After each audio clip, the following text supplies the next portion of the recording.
Some stories repeat in every generation. This is one.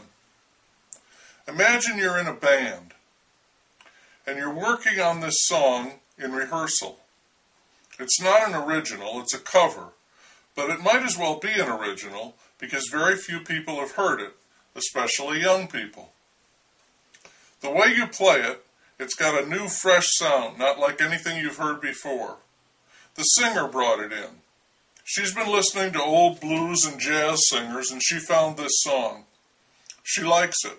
She thinks it fits her. It's a song about love and pain and getting through that, and it comes out as a story. It's got a narrative arc, it's dramatic, it's easy to follow, and it strikes a chord in people who have been through something like that themselves. Heartbreak, love and loss. You can, as they say, identify. The song has a nice little hook for the guitar player, and he works up a short break in the middle, high on the neck that's like butter, it's so smooth. And when the story comes to a close, that's not the end of it. The band steps in with some searing play that goes on just long enough to elevate the song into something much more than it seemed to be. An anthem, real gripping heartbreak. You can feel it in the way they play. After they get this down, the band knows they've got something real, genuine, and true. A hit song.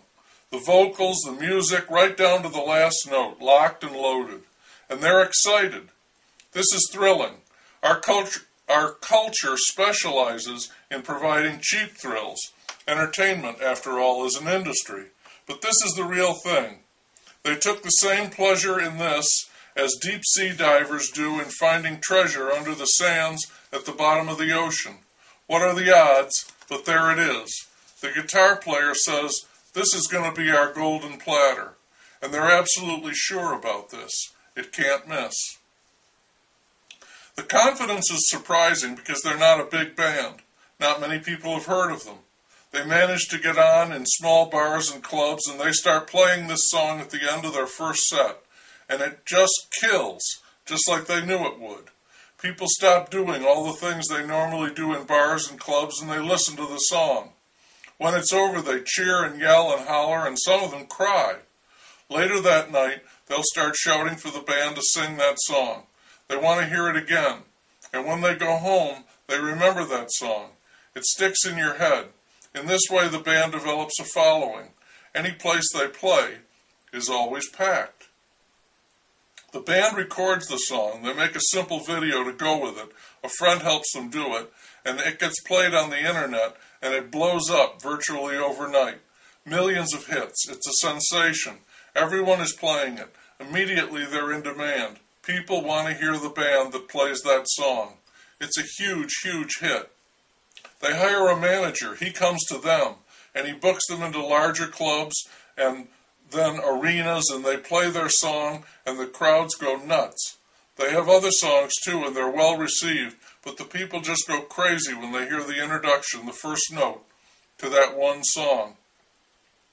They're out on the road for a long time, over a year. After a while, they grow tired of playing that song, performing it night after night. It's a drag. What once gave them such pure joy has become a grind. They're all sick of that song, played out. They make fun of it, but they can't get rid of it. People want to hear them play it. Sometimes it seems as if someone else is playing it when they begin. The only way they can keep on doing this is to get as high as they possibly can, and then somehow they can play that stupid song with some semblance of conviction. And as the singer ages, through the passing of time and the etching of hard living, the song takes on new meaning. It becomes less about young love and heartbreak, and more about depression, loneliness, and the loss of more than love, the loss of hope. It is as if the song she chose had turned on her, bitterly, and people still wanted to hear it. The song is like a curse. It brings them fame and fortune, but they have to keep on playing it over and over, watching the stupid people get all excited over that stupid song. It gets harder and harder to play that song, night after night. It's really sucking the life out of them. No one is too surprised when the bass player dies of a drug overdose. He was on the needle. It's a shame, his death, but on the other hand, he's free. He doesn't have to play that fucking song anymore. The band breaks up.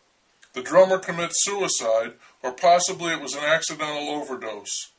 The singer shoots for a solo career, but she's moody and notoriously difficult to work with and grossly overweight, and she's found one day in a hotel room, cause of death, a combination of alcohol poisoning and suffocation, choking on a piece of cake. The guitar player bounces around, alternating rehab stints with appearances on cheesy reality TV shows. He keeps the name of the band, fills it out with new musicians, and tours at the age of 73, playing that song in small clubs and bars. It doesn't bother him anymore.